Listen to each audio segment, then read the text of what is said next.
Hi, welcome to BMA NMWA. The episode today is Art and Protest. I'm Veronica.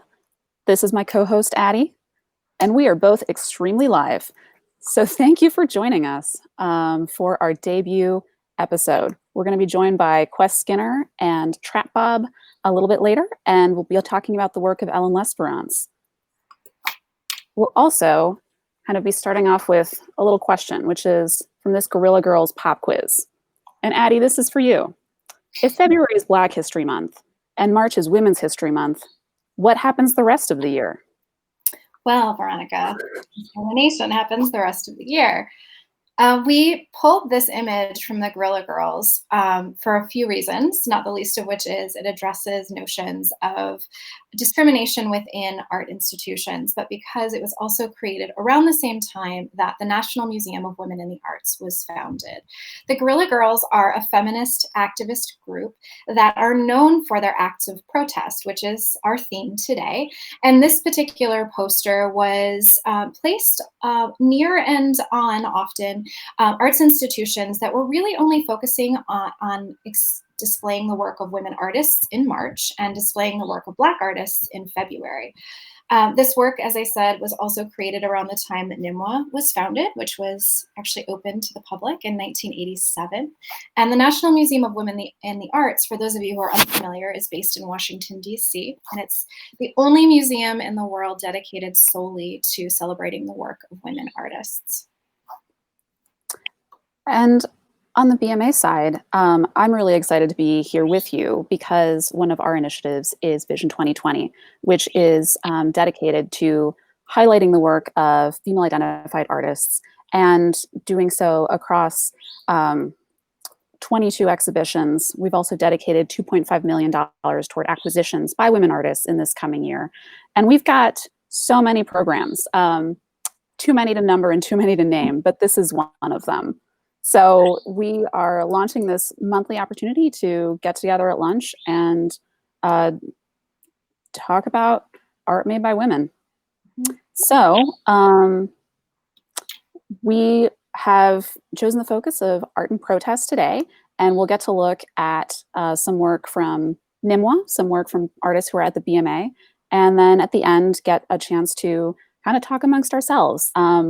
Which I guess is something that doesn't always happen on live TV, but you know, everything is the internet now. So thanks for sticking around and joining us at the end for some conversation about what art and protest have meant to us. So Addie, if you could give us a little bit of context on how NMWA has been the kind of site of art and protest, that would be great. Absolutely. I know that you all are seeing an image here, which is one of my favorite gallery images. And this was taken during a Women's March weekend in DC. And I will say, for those of you who haven't visited the museum, we really are sort of situated at the epicenter of sort of protest in Washington, DC. The museum is just a few blocks from the National Mall, which becomes a staging ground for protests and marches. And we are just a few blocks from the White House as well. So we have certainly welcomed, especially in the last few years, droves of people of all ages and backgrounds to the museum during Women's March weekends. This is one image, and then another image that we can take a look at shows an example of tours that we created during our experience during the Women's March. First Women's March in 2017 called Fierce Women Tours. Gives you a sense of the numbers of people that were gathered in our space to learn about women artists. I will also say that I think, you know, in addition to being sort of a site or near sites of protest, the museum really does try to activate its outdoor space in a variety of ways. And we've really done so since the early 90s. We actually invited in 1994 Esther Malonga, who is a South African artist, to paint the outside of a building that then became the newest wing of our museum called the Kasser Wing. And so that was sort of one of the first examples of really sort of activating the exterior of our building. And I think these ideas of protest and about activating the outside of the space come together with our guests today, and we'll talk more about that.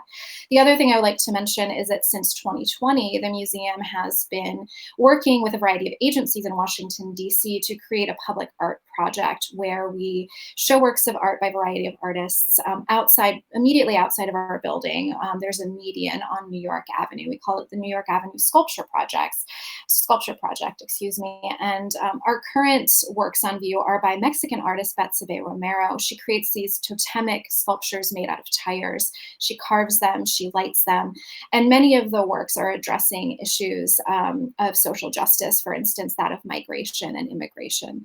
So we really are finding ways to activate our spaces outside. That brings us to present day in early June, when we actually invited both Trap Bob and Quest Skinner to create murals outside our building in response to the protests happening in Washington, D.C., the Black Lives Matter protests. All right, and I think that's our cue to bring on Trap Bob to actually talk about her work. So as I do this, folks, you're going to see a little bit of jostling on screen, but that is just the nature of the program. So here we are. Hi, everyone. Thank you for joining us. Yes, thank you for having me. Yeah, sure. So I hope it's okay. We wanted to ask you a couple of questions. We just shared a little bit about the history of the museum, as well as the ways in which we've activated the outside space. And you are one of the artists we worked with to do that this June. So my first question for you is, first of all, I'd like to mention that Trap Bob isn't new to creating artwork as an act of protest. She's made imagery for Girls Who Code, the all-digital global March for Sisterhood in 2019, and she also created works for the 2017 Women's March. So, Trap Bob, I'm curious, can you talk a little bit about the image you created outside of NMWA for this particular moment? Yeah, so for this piece, obviously I wanted to create something for the protest to not only empower and motivate protesters and people walking by, but also to bring them some joy, in the darkness of it all. I want to emphasize the positive, and I think the best way to embody that was through the word change. And so usually I try to stay away from text within my work because, my favorite thing about art is that you aren't limited to words.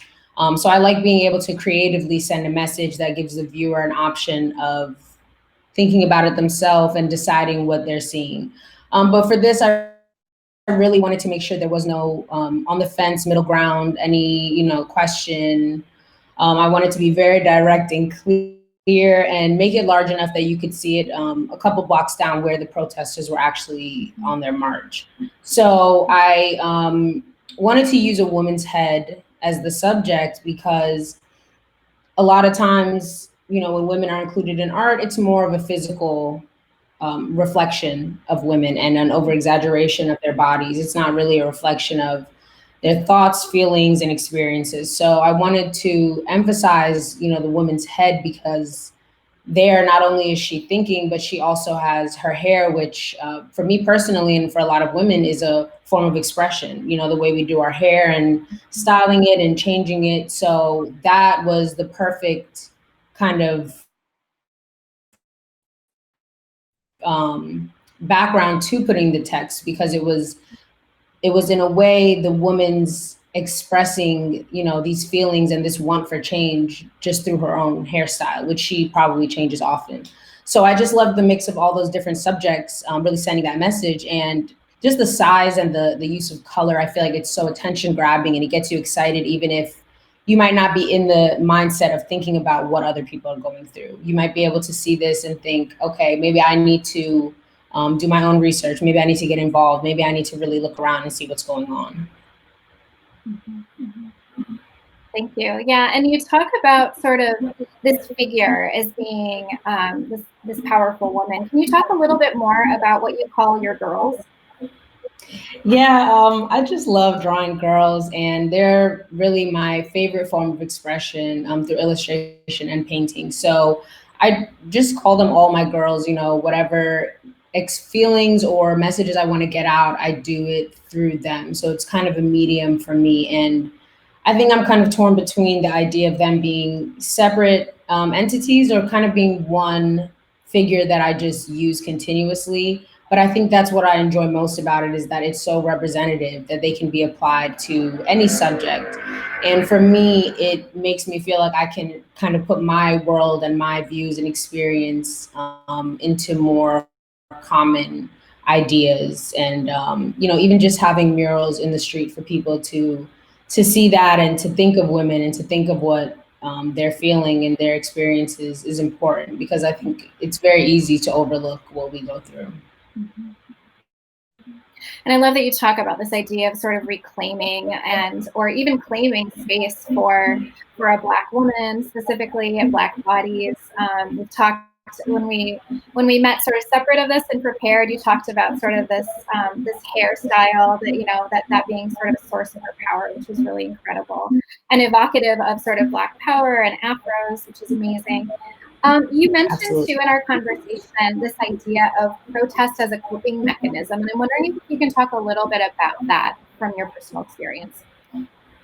Yeah, so I think my kind of entrance into activism started before I even was an artist or even thinking in that way. It just kind of came naturally, obviously through my own experiences and the injustices that I face, microaggressions, things that I kind of just buried deep inside to continue and be able to be successful. So I think when I started expressing myself through my work, that was kind of the first thing in line to have a message there, because I feel it's the strongest message that I have that inspires me so much that I want to create work for. A lot of other things.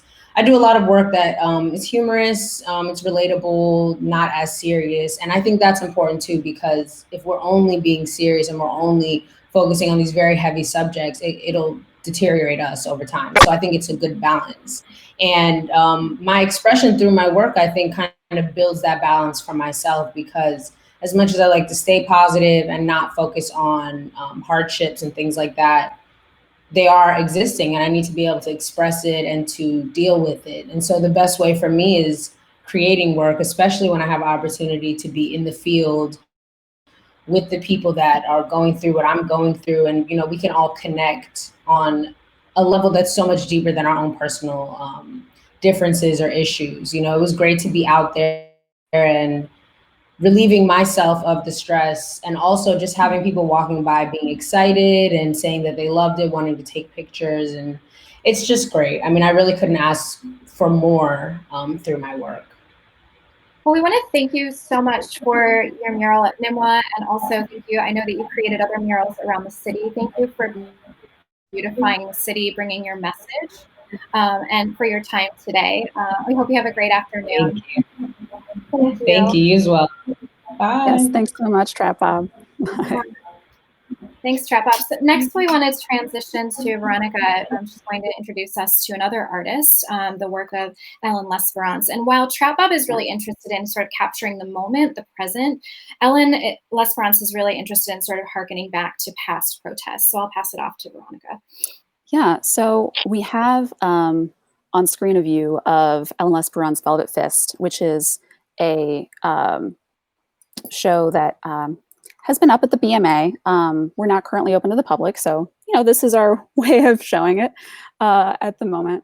And it includes a series of 7 paintings that come from her Greenham Common Women's Peace Camp series, which she's still working on. And this show, you'll see that there's these large paintings. There's also an artist book that she created that is kind of on that little reading ledge by the title wall. And that draws, it really kind of pulls together a lot of the historical research and archival research that Ellen has done as she has worked to essentially work as a bit of a historian and a documentarian and an artist who is translating women's creativity in protest into artworks. So we've got these 2 pieces up, and they kind of look like shapes, really. So I think I'd like to kind of have us take a closer look at what those shapes are. And I guess one of the things that helps in reading Lesperance's imagery is that she is knowing that she's interested in the knitted garments that the women who were protesting at Greenham Common were wearing. And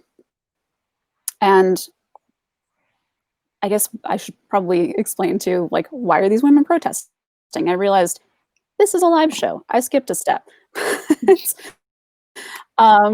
So there were protesters at Greenham Common, which is in Berkshire, England, from 1981 until 2000. And it started out as a group of, I think, about 36 Welsh mothers who were deeply upset at the storage of nuclear missiles, American nuclear missiles, on this UK facility. And they felt like this was a real danger. So they marched and went to the site asking, I think, the man who was currently the Secretary of Defense, or that equivalent position, to engage in a debate with them. He declined and dismissed them, but said, but you know what, you can stay here however long you want. And so that planted the seed for these informal camps that were protesting from 1981 until 2000. So plenty of time through the Cold War and even post-Cold War, kind of protesting against the danger of nuclear weapons and proliferation. So as a practical tactic, the women would wear knitwear to stay warm. And Ellen went through lots of documents and pictures and worked a lot from photographs that were taken of the women who were protesting at the camp to connect with their creative direct action, essentially, of the knitwear as like a form of protest. So when we're looking at these, we have kind of the shapes that are on top that kind of correspond to the arms of a sweater, the torso of a sweater. And then on the left, you can see that there are these kind of orangey coral colored pants. And then on the right, we have the images of a rainbow sweater as well as gray pants underneath and a kind of patterned kerchief or bandana. And so even though it might not look it immediately, we're actually looking at a form of figurative painting and painting of women who were choosing to represent themselves through their knitwear. And so they have this whole symbolism that goes along with them. I mean, you'll catch it in the, in this rainbow striping that at the time in the early 80s would have been a pretty direct reference to queer pride, which, now I think is not necessarily seen as quite such a risky expression of identity and of politics as it was in the early 80s. And in fact, actually, the women who were protesting got a lot of flack. Not just for the protest, but for who they were as protesters. So one of the things that, oops, there we go. Sorry, I need to.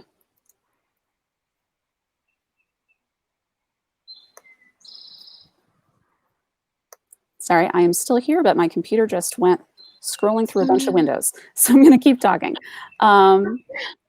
And share that one of the things that Ellen Lesperance brought out in her research is the way that a lot of these campers and protesters were, in a sense, vilified.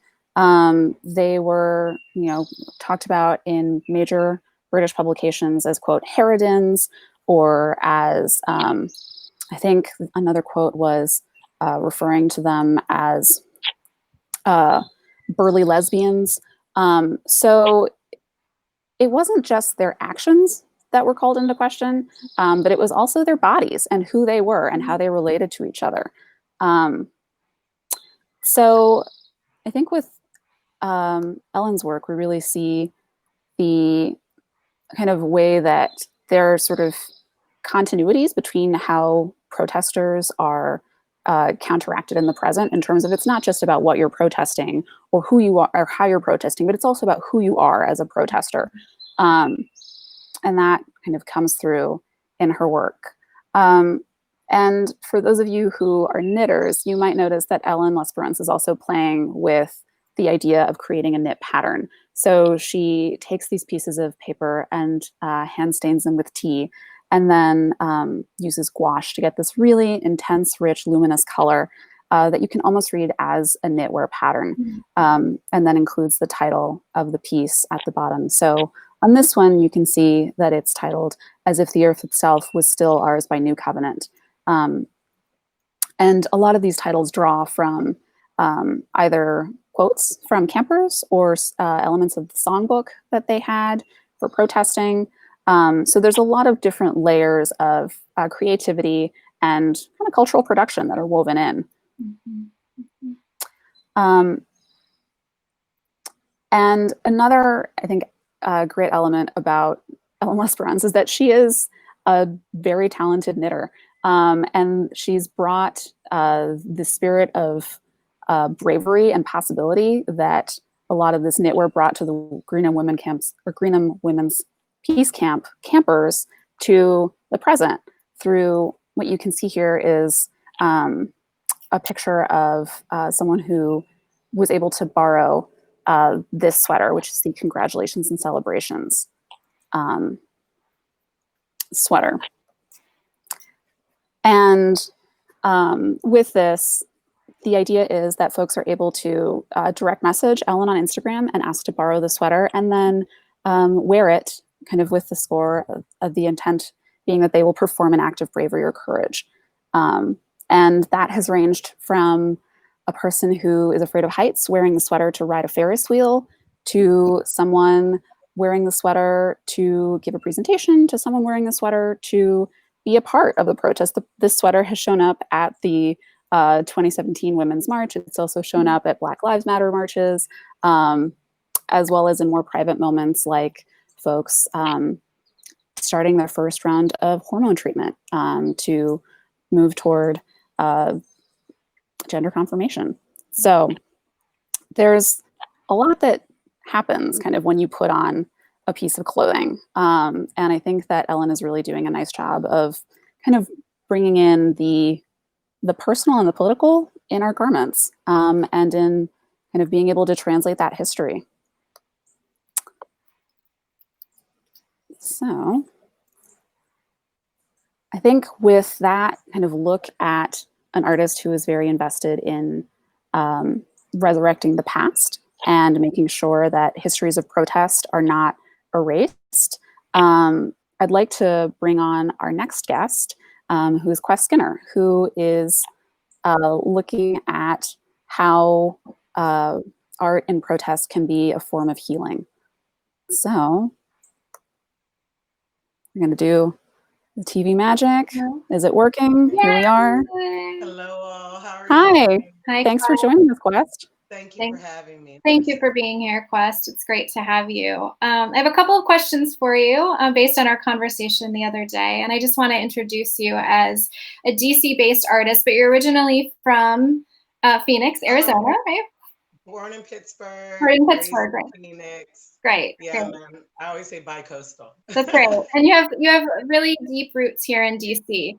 And Quest is she is a prolific, seasoned artist who created 3 works actually for NMWA for the exterior of the building in a very short period of time. Thank you for doing that. We'd like to focus our attention on this one that we see here. Those of you who are looking before at Trap Bob's work, there were 2 sort of pendant images, one on each side. Those were also by Quest, but we really want to focus on this particular work, which was situated on our 13th Street entrance door. And Quest, if you could talk a little bit more about this work that has a woman wearing a headdress surrounded by the quote, "In order to rise from its own ashes, a phoenix must first burn," or must burn. Can you share a little bit more about the imagery and the words you chose for this particular work? The words that I chose really were Octavia E. Butler. If you haven't read her, she is the epitome of an oracle with a hindsight and a futuristic kind of like wake-up call. Her work really has set so many of these new age futurists like myself on a path of understanding that we are all here and in this together. So I couldn't figure out a better way to express on that giant doorway, what was needed, but a path and an understanding that, yes, we are in the midst of something chaotic and crazy. But if we do this right, we will all rise out of these ashes into a new world and hopefully into new beings. So the woman with the headdress, I am Cherokee, Iroquois, Patana, Shoshone, and Creole. My great grandmother and grandmother are Piscataway natives, so meaning from DC. And it is always a treat for me to show people the copper color native, because we'll travel the world, we'll go to New Orleans, but we don't understand that not everything is as one dimensional as it appears. And I definitely have a gorgeous, rich culture and a people to honor. And to be able to create that piece on 13th Street, it was so rewarding to see people come up and the other natives who understand who we are literally like hold that badge of pride and honor. That's awesome. So do you see this piece a bit as a self-portrait? How do you kind of relate to the figure? I mean, the artist mimics life, and I do pretty well at mimicking my own life and existence. And I understand the power of when I put on my headdress, when I set myself into motion. It may be in my likeness to some degree, but I hope that I can rise to be these total women that I paint. They are beyond comprehension. And even for me, the creator of them, because I'm still learning myself day to day. The ego goes, oh, yeah, it's totally me. But the soul goes, only if I'm lucky. Because it takes so much to be able to stand there without judgment of self and to be on view for the whole world. You spoke in our conversation about this idea of being really excited about painting on a literal door, as it's sort of this threshold, and about how we're all sort of experiencing this moment, living through this metaphorical sort of threshold. And I'm curious, can you share more about what you hope your work will accomplish in our moment of transition? Oh, wow, great question. I hope that when the panels come down, people will walk into and understand that what we knew as the old norm is not the normal anymore. They will cross a threshold into a new spirit of self, a new world. It was, in all honesty, it was such a quick happening. Like, I went from painting the other two. Milani Douglas walked up and said, I think we got another one for you. And I literally, and it's funny, I realized I did do a sketch for it, right? And it was in my book. And I just looked and I flipped the pages and I was like, that's it. And I just wrote the words down and went to work. So in a matter of like 3 hours, that huge door, which I think is like 12 feet or so by about like 8 feet, it just poured out of my soul. I used whatever colors that I had. There was no time to worry about if there was enough. It was what was ever in my Burning Man bins, these big bins that I carry around filled with art and stuff. And somehow it just always is more than enough. I've learned if you plan it too much, you'll miss out on the point of it. The point was really just to let it all out. Let the door of my heart and my soul open up so that people could actually end up understanding this may be boarded up and closed now, but the mind, the facility, the spirit is completely open. I want to thank you so much for your labor of love and for spending a few moments with us to talk about your work today. I appreciate you guys. And Thank you so much, West. Take care. Bye. Bye.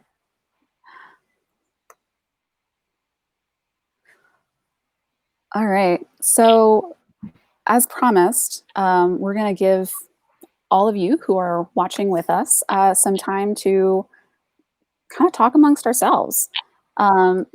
So I guess one thing that comes to my mind is right now, I think a lot of us are maybe feeling a little bit divorced from art. And I say this as someone who works in a museum because, I'm used to going to work, seeing things inside the gallery walls.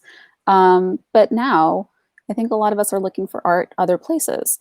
And one of the places where I found it has been within protests, whether that is in images like photographs of protests, or also I attended a digital protest for the first time, organized by Movement for Black Lives, that included a whole suite of artistic programming.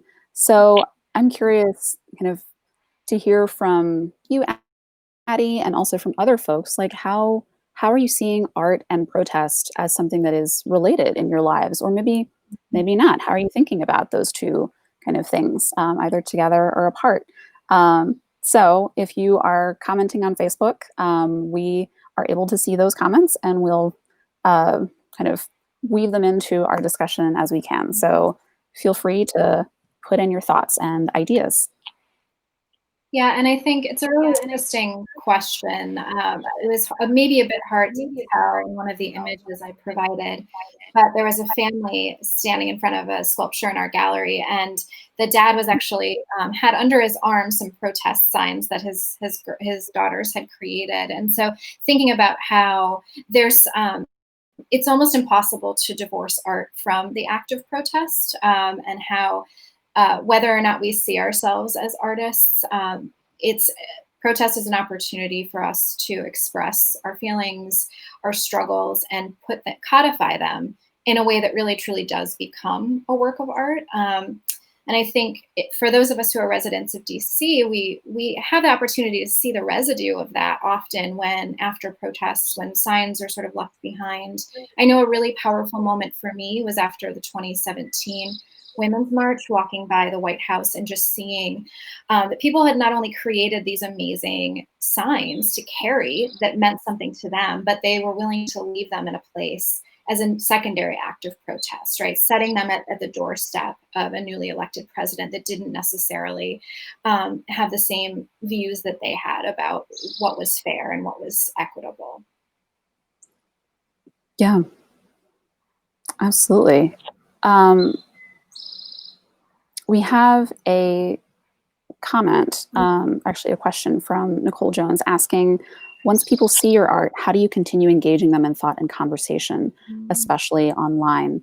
And I think that this is a great question for our artists, but I'm also going to take this a little bit as a question for us as museum folks. Like, how do we make the space to talk about art when what we see are often reproductions of what we would have seen in person?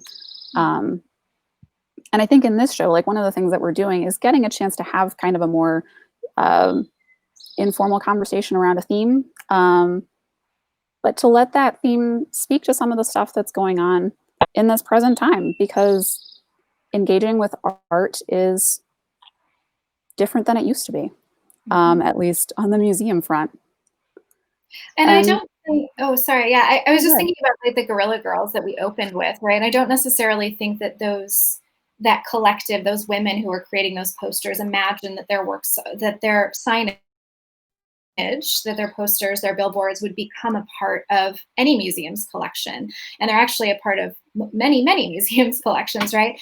And it allows us to sort of think about that moment in time in which they were created. They're all dated. They often have data that's very specific to a moment in time, but it also allows us to reflect on what change has actually occurred or what we need to do better, right? So they, so I think Guerrilla Girls across time, they were established in 1985, have been doing these counts they call, for lack of a better phrase, mini counts, right? About like how major museums around the world are displaying work by women artists versus displaying the bodies of women. And those statistics, unfortunately, haven't changed drastically over the years. And so I think that those recorded numbers on those protest signs really codify an issue, but also force us to reckon with the changes that have yet to be fully realized. Yeah, and I also think that, in the context of an art museum, having something put forth as art gives it a little bit more weight than it might if it were, just a message from a placard that's passing by your museum. And I see that we have I think a hand wave from Quest. Quest, are you hoping to come back on? Yes? Okay. I'm going to bring Quest back on because this is live and we can do this. Here we are. All right. So she's being Hey. Being perfect. in business Hi. for 24 years and selling over 13,000 pieces, and I only do original works. I learned that there is only one painting, and I painted it specifically for someone. And if it wasn't for organizations like Metro Branch Trail allowing me to do murals, over years in the city, I really would have lost the connection with the people. People think that selling art is, the ultimate creme de la creme. But if I look at it as a thing instead of as something that comes from my soul, and that I am actually selling my soul to individuals, I would have sold it to all the wrong people. It has nothing to do with the money. I have been legacied in and loved by so many families. It's overwhelming. Like when you think to be alone, but to never be lonely. Art is way more than a thing. It is a gateway. It is a family, and it's a joy to serve people. Like I made my clients, not clients, family. What more can you want? And then to be invited into people's homes for the day they get their first dollar to the day they die. Right. It'll just choke you up every time.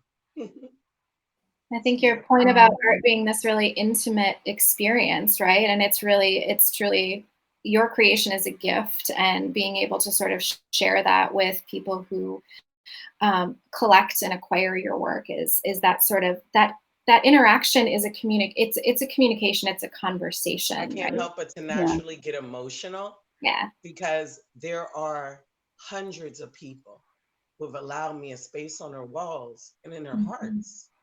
That is something that money can't buy. And the artists looking and worrying about making money instead of the connections, they lose all the viable people who are just literally wanting to support. So I think the question was, how do you make the connection last? You realize that you're a tool for them. And then you allow yourself to open up and grow your skill set, grow your abilities, grow everything based off of those who have nurtured your talent. It is a very rich and blessed life that I get to live through all the people who have love for me. Well, and I love that you're speaking about art as a means of connecting, and that's really at the core of what art is doing. I want to bring in a comment that we have from Facebook that says, someone shares that she's been kind of participating in the resurgence of correspondence art, and that for her, it's cathartic to put a stamp on her artwork and send it out into the world. And so again, this is, making that direct action of literally communicating with a piece of mail that you are sending out, and here is your artwork that you are sharing with other folks. I think really speaks to this moment and that emotional power and connection. I think I get goosebumps. And that even the smallest right acts now of because creation can be. Sorry, go ahead, Quest. I was going to say I get goosebumps because thinking of, I shut a lot of my business down in December only because at the end of the day, I realized I would be putting more people in jeopardy who love me, having them come out in a pandemic at Easter Market and worrying about buying artwork. But at one point I realized I got really quiet. 3 months went by, and when I finally kind of logged back online, I was flooded with just love from those who were like, we didn't know where you were. We were hoping you were okay. And it's wonderful to see how people touch and reach out for you when you're not as obtainable. They have increased my love of art and my willingness to do whatever it takes to reform and restructure my business for the safety and the love of my clients. So if we have to do contactless pickups, fine. If we have to wear masks and we know that we're hugging with our eyes and our hearts, it makes total sense. Everyone right now should really be digging into their deeper self and finding old and new ways to connect. I've been getting pen pals. Like, everybody is really trying to figure out a way of maintaining all of these relationships. And I think we can think about it like, I don't know that a lot of people don't necessarily see themselves as artists, right? But I think that your words, Quest, your work, your, you know, we all create. We can all create, and we can all be artists, and we can do that in small ways every day, which I think is really important. It's not just about communing with art in a gallery or in a museum, though we find that valuable, but it's also about connecting in small ways. Yeah. My secret is Thank at you the so end of much. the day, I hope that the last 6 months indoors, or coming in Yeah. and being isolated, really does make people realize that they are art, express themselves a little different, free Mhm. themselves to dye a streak of hair because you do not have to go into the office. Re-establish how you dress for the person that you really want to be. Because I can't see that we all want to be pent up in a suit or walking around in those horrible heels we have to wear all the time, right? And those pencil skirts and holding it in when we need to let it out. I think it's time to understand that everybody is art. That's the one thing Burning Man taught me. Everybody's art, and it's true. You know, we may not all be artists, but we all have the capability of being influenced, inspired by art, and looking at the way that we walk out of our homes, out of our little Zoom rooms into art, bringing attitude wherever we go. Thank you so much, Quest. I love this idea of hugging with our eyes and our hearts. So I send you a hug with my eyes and my heart. There's my virtual heart. Exactly. Yeah. There we go. Oh, thanks so much for joining us. And I'm Again, gonna, thank you guys. yep. Thanks. All right. And I also want to send, a hug to all of you who are watching with my eyes and my heart. And a thanks for being part of our first experiment in this live lunchtime show. We look forward to seeing you again next month. We will be talking about glamour.